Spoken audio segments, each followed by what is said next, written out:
Salut la compagnie, c'est Jules Melon et aujourd'hui dans un procédé critique, je ne suis pas seul puisque j'ai un invité au téléphone pour parler d'un film particulier. Cet invité c'est Capitaine Critique. Comment vas-tu, camarade? Hola camarade, merci de m'avoir invité. Hola Moussaillon qui nous regarde. Eh bien écoute, je vais très bien et je suis content Ah oui. car tu as enfin pu voir le film qui est pour moi mon préféré de l'année dernière. Oui. Et je t'avoue que j'ai vraiment hâte de savoir si je te l'ai trop survendu ou pas. Ah, ce film c'est, alors il y a deux prononciations, on va dire, divergentes, soit Promare ou Promare, film Voilà, d'animation en français. japonais. Alors le titre japonais, si on le lit version un petit peu comme ça, c'est Promare. Bah, Donc c'est plutôt voilà. Promare. Bon, allez, bon, peu importe. Un film japonais, en tout cas, que tu as beaucoup apprécié l'an passé, que peu de gens ont pu voir en salle, malheureusement. Malheureusement, il faut dire, malheureusement, il est sorti en même temps que le Roi Lion de Disney. Ah ouais, bah déjà, oui. Forcément, ça joue pas mal. Du coup, c'est un peu triste qu'il n'ait pas marché, mais ce n'est pas parce que le film n'est pas populaire Ah non. qu'il n'a pas de qualité. Clairement. Alors réalisé par un certain, alors il y a son nom, oui, Hiroyuki Imaishi, qui, alors je sais, avait travaillé sur la série Neon Genesis Evangelion, donc déjà, on voit les influences, on va en reparler. Et surtout, la société Trigger, Oui. pour les connaisseurs, c'est ceux qui ont fait notamment Gurren Lagann, une série de mecha, aussi un peu dans le même genre d'Evangelion, mais en plus délirant et plus grand. Voilà. Et aussi Kill la Kill, petite parenthèse. Kill la Kill aussi, ils ont fait, je crois. C'est ça, c'est aussi délirant. Disons que moi j'aime bien, on va dire, résumer la chose. Si les gens ont aimé Kill la Kill et Gurren Lagann, ils vont aimer Promare, et si les gens ont aimé Promare, ils vont aimer Gurren Lagann. Alors moi je t'avoue, je découvre l'univers Trigger avec ce film-là, qui est donc un métrage d'action, science-fiction et mecha. Alors pour expliquer aux novices, mecha c'est quand il y a des gros robots qui se battent, quoi, comme dans Evangelion d'ailleurs. Et c'est vrai qu'à un moment il y a des... Evangelion ou Pacific Rim. Oui, Pacific Rim, il y avait aussi Gundam Wing, voilà. C'est ça, Gundam Wing, c'est pas facile à prononcer. Gundam Wing, c'est Gundam, ouais, c'est ça, Gundam Wing, ouais, c'est ça. Ou plus ancien encore, Goldorak. Eh oui, voilà. Goldorak, bref, tous ces influences, parce que les Japonais aiment bien ces films de mecha, de monstres et tout. Tout à fait ça. Et alors là, ça raconte l'histoire, on est dans une sorte de monde futuriste où il s'est passé quelque chose 30 ans auparavant, il y a eu une catastrophe sur la Terre, où des éclairs de feu ont ruiné une grande partie de la population, pour faire simple. Et à cause de ça, s'est créée une race de mutants, les Burnish, qui en gros peuvent avoir le feu en eux et sont considérés comme des terroristes plus tard et combattus par des on va dire des pompiers qui veulent les arrêter, quoi, tout simplement. C'est tout à fait ça. C'est un peu des X-Men, mais uniquement avec le pouvoir du feu qu'ils ne contrôlent pas tous. Oui. Et forcément, il faut bien éteindre parfois les incendies comme aujourd'hui. On suit en gros une équipe de pompiers qui va tenter d'arrêter une équipe de terroristes mutants qui tentent d'empêcher la capture de leur frère mutant. Voilà, comme ils disent dans le film. Et on va suivre le point de vue des membres de l'équipe des pompiers face au chef de la rébellion. Voilà, c'est ça. Alors une dernière recrue, on va dire, qui s'appelle Gallo, qui est en mode un petit peu impétueux, voilà, il a envie d'être un petit héros et tout. D'ailleurs, ce qui est très intéressant, c'est que dès le début du film, on nous présente les personnages avec arrêt sur image et nom dessus. C'est marrant. Ça, à noter que ça, en fait, ils le font justement dans la série Gurren Lagann et Kill la Kill. C'est un peu la marque de fabrique de la société, et c'est pour ça justement c'est le genre de tu vois, c'est ce que j'appelle un brisage de quatrième mur intelligent, dans le sens où voilà, pour donner un exemple sans spoiler, au tout début des personnages et leur présentation, quand tu vois les noms derrière, comme par exemple il y a un extrait à la télé dans le film, tu vois aussi les noms. D'accord, ah bah oui. Alors c'est on va dire, ça dure quelques secondes et il faut vraiment avoir l'œil. Et moi, je dis ça parce que j'ai pu le revoir une deuxième fois. Mais c'est vrai qu'il y a tellement d'informations dans ce film-là pour arriver à tout choper. Il faut le voir au moins 2 fois, j'ai envie de dire, pour vraiment comprendre tout le machin. Ouais. Mais du coup, Jules Melon, vas-y, dis-moi. Alors, moi, j'ai adoré. Voilà, d'ailleurs, je mettrai en lien la vidéo que tu avais faite en août dernier, il me semble. C'est bien ça, je te remercie par avance. Et c'est vraiment pour moi la quintessence de l'animation, voilà, j'ose le dire. C'est ce qui se fait de mieux dans le genre. Et toi alors, qu'en as-tu pensé? Alors, c'est assez incroyable comme film, parce que, bon, tu as beau t'attendre à quelque chose de fou, parce que ça a été vendu comme ça, hein. C'est ça. C'est épique, c'est un film profondément épique. Tu es soufflé de A à Z, tu n'as pas de moment de pause dans ce film, ça part dans tous les sens. C'est pour ça d'ailleurs qu'après un visionnage, je suis là, ouh, voilà, c'est un film totalement déluré dans tous les sens du terme. Alors, Et assumé. et totalement assumé. Alors les graphiques sont assez étranges. Alors, il faut y aller, hein. Il faut rentrer dedans parce que c'est particulier quand même. L'animation est assez, on va dire, osée sur certains points. J'ai envie de dire carré. Voilà, c'est carré ou rectangulaire, on va dire ça. C'est carré, il y a même des passages un peu épileptiques, hein. C'est marrant parce que à un moment il y a une scène où il y a un personnage qui se déplace avec le feu aux fesses, hein, clairement. C'est marrant, on dirait un truc de jeu vidéo. Je sais pas si. Non mais si, je vois la scène dont tu parles et effectivement il doit y avoir de l'aspiration au jeu vidéo. En même temps, j'allais dire, c'est fait par des japonais, donc il y a pas mal d'aspiration, on va dire RPG et compagnie. Je pense que ça doit venir de là. C'est assez différent, on va dire, du style 3D à l'américaine. Ouais. Et c'est différent même de l'animation japonaise à la Miyazaki et tout. C'est un peu plus, c'est plus proche de ces séries-là. Alors finalement, Evangelion quelque part, c'est un petit peu l'héritier à ce niveau-là parce qu'il a travaillé, hein, le réalisateur dans l'animation d'Evangelion, donc. C'est un petit peu ce genre-là, mais avec des moyens plus modernes peut-être aussi, je ne sais pas. En fait, comme à l'époque, c'est un film que j'aime appeler expérimental. Oui. Était expérimental à l'époque. Là où Ghibli, on va dire que la majorité des films restent de la traditionnelle 2D. Ce film-là, je peux comprendre qu'on n'accroche pas. C'est vrai que c'est un style. La bande-annonce d'ailleurs qu'on peut voir donne le ton. Et c'est vrai que si on n'accroche pas à la bande-annonce, on va pas accrocher au film. Disons que moi la bande-annonce, j'étais là en me disant pourquoi pas. Alors bon, autant l'avouer, moi j'ai bien aimé, ça c'est certain. Après je trouve parfois ça un petit peu too much, mais peut-être que parce que je suis old school, je sais pas, il y a un côté, mais tu vois un petit peu over the top parfois. Mais comme ça s'assume à la rigueur.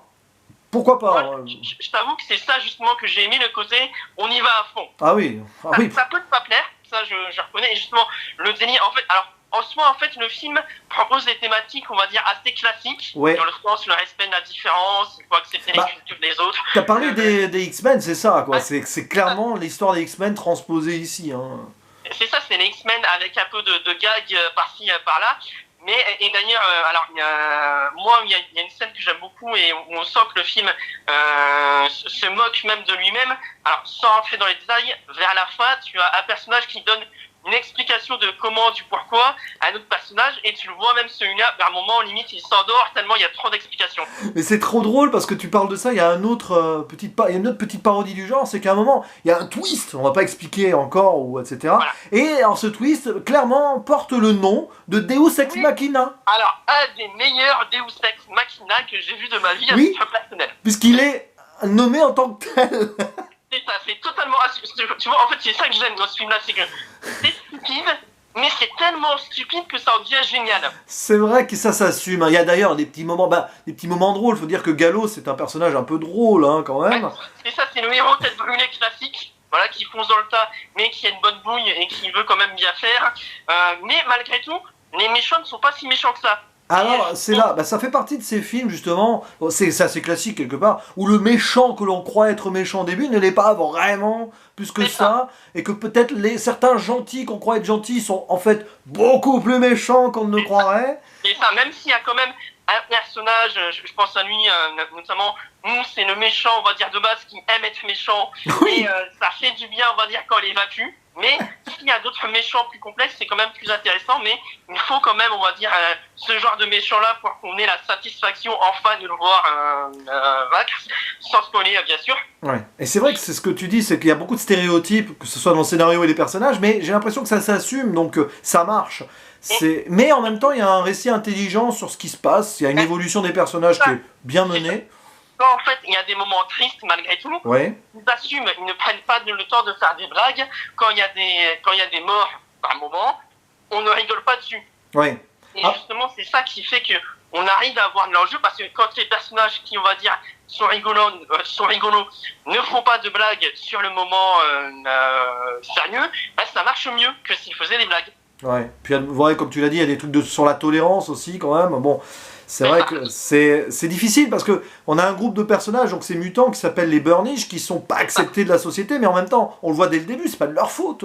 Ils ont reçu ça et donc ils peuvent pas s'intégrer, donc du coup ils font des choses, on les considère comme des terroristes et tout. Alors... Un peu en parallèle avec ce qui se passe dans notre monde pour certaines personnes que je ne citerai pas non plus, mais c'est un peu ça aussi qui fait que le film, on va dire, est ancré dans son époque, à savoir 2019.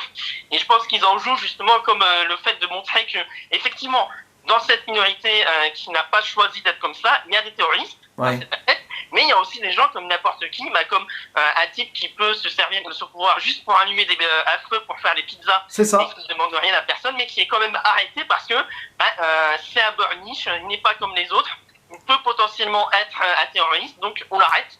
Et c'est là où on voit que c'est malgré tout plus sérieux et plus, on va dire, thématique que ça en a l'air, malgré le côté délirant et humoristique.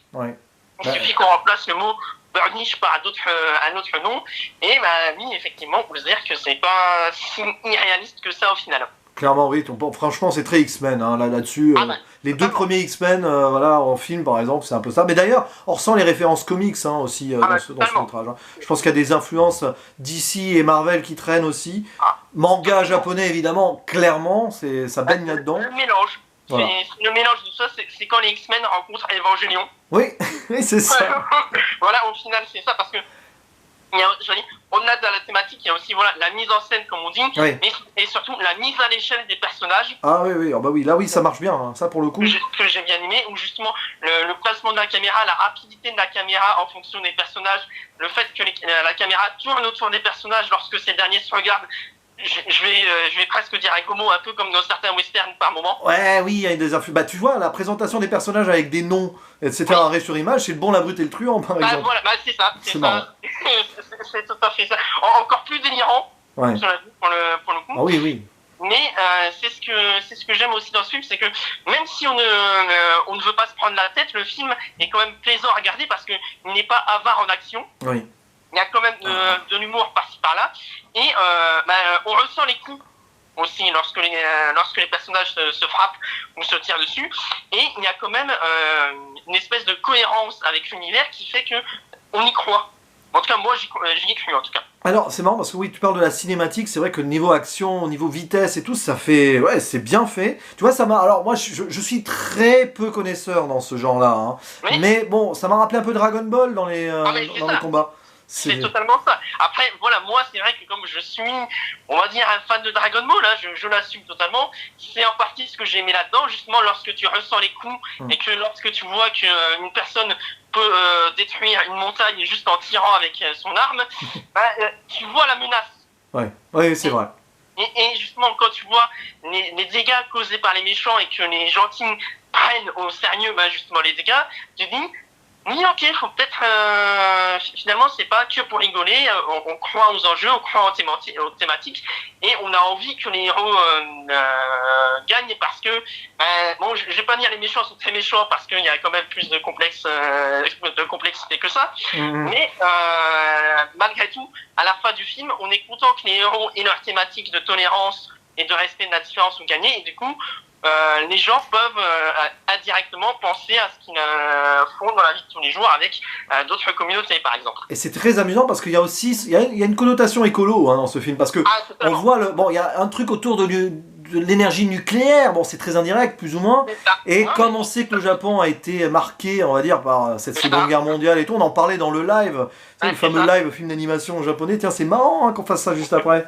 Comme quoi, et c'est pas pour rien justement que les Japonais ont créé les mechas et Godzilla notamment, parce que ça vient de là justement, de la peur de la technologie, comment la technologie peut aussi protéger l'humanité face à elle-même. Soyons fous, partons de la philosophie. Oui, c'est ça. Et le tout dans un univers avec de l'humour, mais pas trop non plus gaguesque.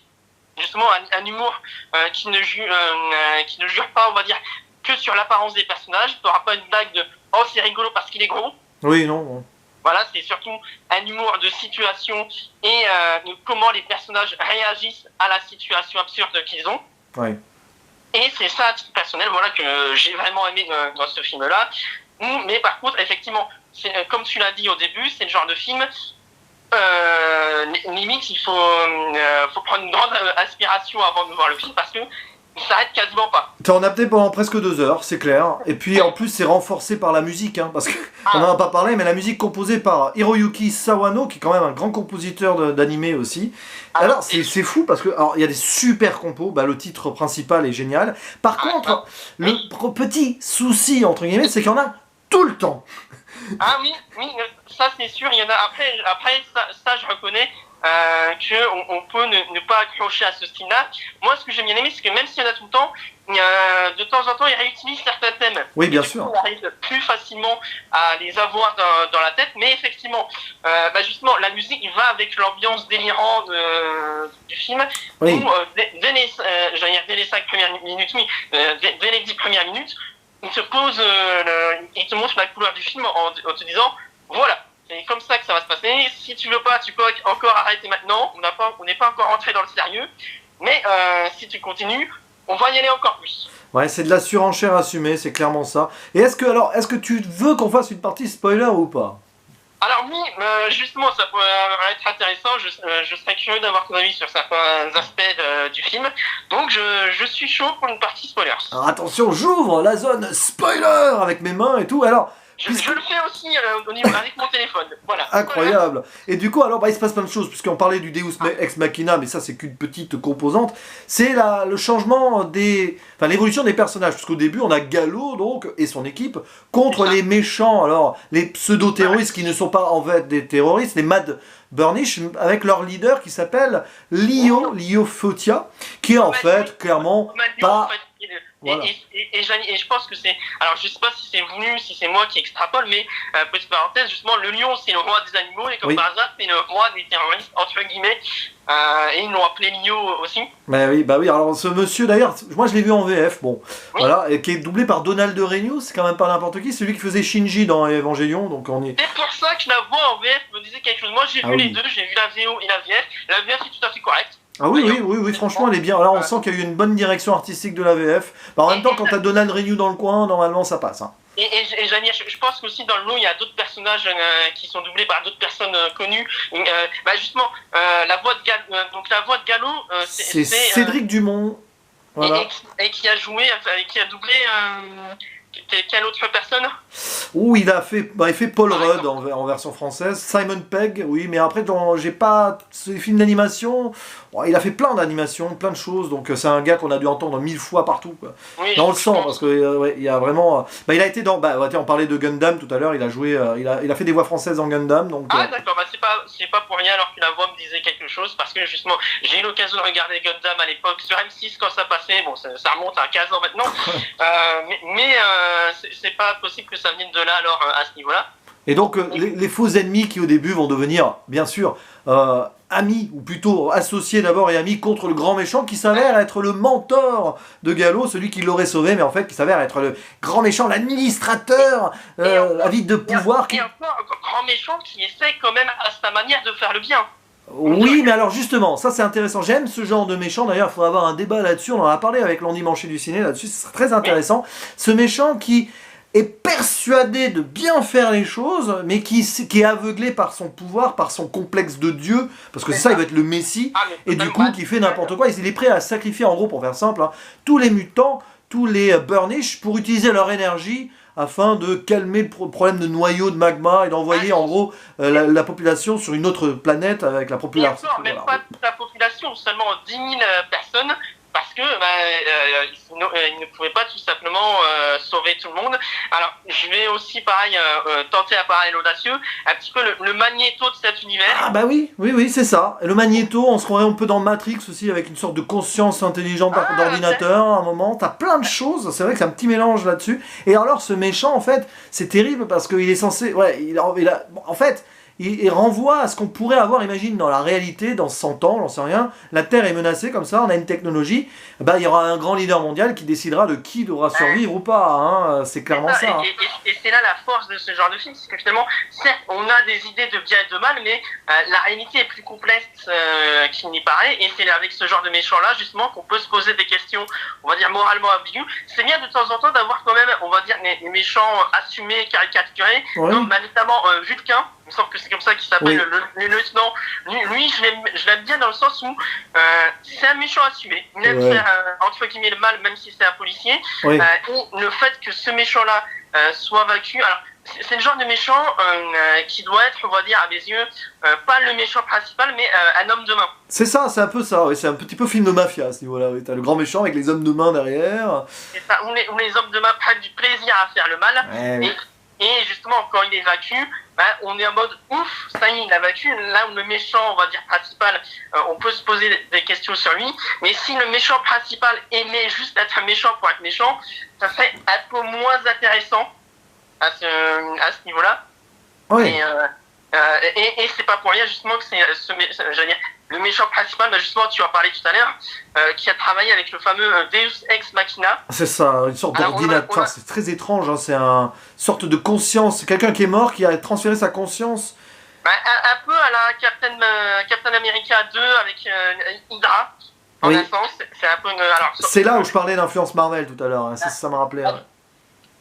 C'est un peu ça dans l'idée, et justement le fait que ça s'appelle Deus Ex Machina, c'est que le professeur s'appelle Deus, et c'est la machine de Dieu, le Deus Ex Machina. Voilà. Et en termes de Deus Ex Machina, j'avoue que en termes assumés ressort scénaristique, ça fait partie du haut du panier à mes yeux. Ouais, ça sent, tu peux sentir venir les choses, mais c'est quand même un twist qui relance l'action finale. Ah, totalement. Et puis alors, c'est marrant parce que j'ai aussi ce personnage très intéressant, l'une des seules filles principales du film, alors je crois que c'est Ignis, non, ou Lucia, alors, je sais plus. Ah non, Aina, ouais.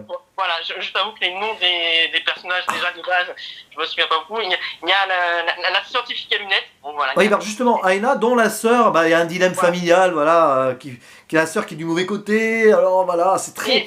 Et encore mauvais côté, elle-même ne savait pas au début qu'elle était du mauvais côté. Ça fait partie de ces personnages qui travaillent pour le mal sans le savoir, en pensant faire le bien, justement, c'est très intéressant ça. Donc il y a pas mal de petits trucs, comme on voit dans beaucoup de films de science-fiction, t'as un côté Terminator aussi là-dedans, quelque part, enfin, c'est Skynet et Matrix mélangés, enfin, c'est pas mal de choses là-dedans. C'est totalement ça, et là où, mine de rien, le film s'assume clairement, c'est le côté explication de l'origine du pouvoir. C'est volontairement, on va dire, expédié. Ah oui, c'est des aliens, hein, en gros. Voilà, c'est totalement ça. Mais parce que, en fait, justement, vers la fin du film, tu vois le héros qui écoute les explications et tu le vois limite en train de dormir pendant les explications. Moi, j'ai compris cette scène en mode, les gens, ne cherchez pas trop, c'est pas ça le message du film. Le message du film, c'est respecter la différence et accepter les autres cultures. Ouais, c'est vrai que c'est ça, c'est un peu, on met un petit peu de presque une révélation un peu parodique, stéréotypée. Attention, en fait, c'est des extraterrestres qui viennent d'une autre dimension, les feux follets, les grosses sortes de feux follets là. C'est ça. Donc bon, ok, avec le magma de la Terre intérieur, le noyau qui est prêt à exploser, bon... Faut pas chercher. C'est un petit peu, on va dire, pour rester dans les comics, c'est un petit peu le mutagène qui a créé les tortues ninja. On sait pas comment ça marche, mais on s'en fiche, c'est pas ça le propos, c'est vraiment la différence avec les autres, justement, et le rapport entre la science et l'humanité. En un sens, il y a pas mal de thématiques qui rappellent aussi celle de Ghibli. Oui, le côté rapport à la nature, rapport à l'humain, oui. C'est ça, mais là où on va dire à Ghibli, c'est à la fois sa force et sa faiblesse, c'est que Ghibli reste, on va dire, essaye de s'ancrer vraiment dans le réalisme, entre guillemets, plus que ce film ne le fait. Ah, c'est de l'anti-Ghibli à ce niveau-là, oui. Enfin, c'est de l'anti-Miyazaki, plus de l'anti-Takahata d'ailleurs, parce que Miyazaki il va dans le fantastique quand même, mais jamais dans la science-fiction pure. Bon, après, plus dans le monde des rêves, on va dire, un monde de... Voilà, de la mythologie. Et encore, la science-fiction ici, c'est plus un prétexte parce que elle n'est même pas vraiment crédible dans la fabrication, on va dire, des machines et des mécas. Mais la réaction des personnages vis-à-vis de cette science est crédible. Ça renforce l'épique de l'ensemble, voilà, c'est ça, c'est... C'est ça, par exemple, un aspect que j'aime bien, c'est que, dans ce monde-là, 60% de la population a des pouvoirs qui peuvent, les gens peuvent créer le feu. Qu'est-ce qu'on fait? On fabrique une arme qui gêne les membres des corps des personnes pour éviter que celle-ci ne prenne feu. C'est marrant parce qu'à la fin, t'as l'union du feu et de la glace. Gallo, c'est la glace, pompier qui éteint et tout, et Lio, c'est le feu. Ouais, c'est marrant. C'est fire and ice, quoi. C'est ça, encore une thématique justement intéressante finalement. L'union fait la force. En fait, c'est des thématiques classiques mais efficaces. D'ailleurs, c'est les 4 éléments, hein, parce que t'as l'autre, le méchant qui est prêt à aller dans les airs, enfin loin, dans une autre planète, et puis il y a le rapport à la Terre, donc t'as les 4 éléments en même temps, c'est un peu... L'eau, la Terre, le feu, le vent, non, effectivement. C'est ça, et le vent aussi, oui. Et l'espace. Et l'espace aussi, encore plus loin. C'est le 5e élément en référence. C'est Luc Besson, c'est Lilou qui débarque. Non. Ça serait marrant de le revoir, le 5e élément, ça fait longtemps. Ah oui, grand film. La planète qui s'appelle le Mal, je crois. Oui, oh oui, la planète destructrice, oui, c'est bon ça. Bon, voilà, en termes de méchants caricatural, c'était pas mal aussi à ce niveau-là. Ouais. Alors, on va refermer la zone spoiler là. Ouais. Alors, pour la conclusion, alors, toi tu mets toujours ton 9 sur 10, je pense, non? Ah bah 9, voire 9,5 sur 10. Hein. Si je m'écoutais, je mettrais un petit 10 sur 10, mais allez, on va être honnête, si dans les petits défauts, une histoire d'amour, la pseudo-histoire d'amour qu'il y a n'est pas la plus marquante qui soit. Ouais, voilà. Oui, allez, on va être un peu objectif. Et le style graphique n'est pas un style entre guillemets comme Ghibli. Ghibli, je pense que c'est plus facile, on va dire, pour les gens de commencer l'animation japonaise que ce film. Ah oui, oui. Bah, c'est un petit peu ce qui m'a dérangé au final, c'est que le côté un peu épileptique de l'animation et... Mais franchement, comme ça s'assume et que c'est quand même... C'est tellement ambitieux et fou quand même quand il pense. Bah, tu vois, c'est pour ça que je l'avais comparé un peu aussi aux Enfants de la Mer. Ouais, très différent quand même dans l'approche, mais oui. Mais le style graphique peut avoir un côté dérangeant. Ah bah il y a une scène, il y a la fin des Enfants de la Mer là, oui. Ouais, on peut y penser. Ouais. Bon, moi du coup, tu vois, je vais pas mettre plus haut que 7 sur 10 pour l'instant, mais c'est quand même une très bonne note. C'est déjà bien. Voilà. Mais je le reverrai parce que là, tu as été là après, j'ai eu besoin, là, vous voyez, il a fait cette vidéo 2 heures après que j'ai vu le film, hein, parce que j'aurais pu la faire de suite, mais respirons avant. C'est ça, c'est vraiment le genre de film. Limite, c'est presque pas le genre de film à voir avant de dormir parce que t'es excité après avoir vu le film. Et pas forcément pour les enfants, au final. C'est plus une animation adulte quand même. Hein. Même s'il n'y a pas de sang, même s'il n'y a pas de gore, il y a quand même pas mal de thématiques et de messages et de passages entiers même qui vont faire que les enfants risquent de passer à côté de s'ennuyer. Ouais, oui. Enfin, c'est plus un film adolescent même, hein, je dirais en fait. C'est ça. C'est plus les gens qui... voilà. Si les gens ont aimé Gurren Lagann ou en un sens Evangelion, justement qui recherchent quelque chose, on va dire, d'expérimental qui sort de l'ordinaire, ce film est fait pour eux. Je suis tout à fait d'accord. Merci beaucoup, mon cher Capitaine Critique, pour cette intervention hyper passionnée, parce que j'avais besoin d'un spécialiste aussi pour parler de ce film. Spécialiste, un bien grand mot, mais merci encore à toi d'avoir donné sa chance à ce film. Ah oui, je regrette pas. Voilà. D'ailleurs, donnez-lui sa chance, ça y est, donc il est sorti là. Hein. Procurez-le-vous en streaming légal ou en DVD en commande, mais il risque pas d'arriver demain, mais bon, on sait jamais. Voilà. Non, mais tout vient à point qui sait attendre. Exactement. Voilà. Merci encore à toi, Jules Melon. Et abonnez-vous à sa chaîne. Voilà. Abonnez-vous aussi à la chaîne de Capitaine Critique. Vous trouverez tous les liens en description et commentaires. Hein. Ne vous inquiétez pas, vous savez où chercher. Et n'hésitez pas à donner votre avis en commentaire aussi, on sera ravis de les lire. Exactement. Merci à toi et merci à vous d'avoir écouté cette vidéo jusqu'au bout. Il ne nous reste plus qu'à vous dire à la prochaine. Ciao. Ciao.